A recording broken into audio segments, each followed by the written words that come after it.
So sad news lang mga katukayo, may isa tayong casualty ngayon lang.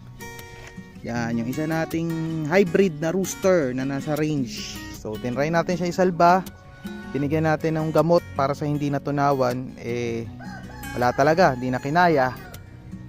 At binanatan kasi ng binanatan yung isang puno ng saging dito, mukhang nasobrahan, hindi na kinaya. Kaya kailangan natin gawa ng paraan ngayon. Yung saging na binutas, baka mamaya ayan, baka mamaya may madamay pang iba. So medyo malungkot lang.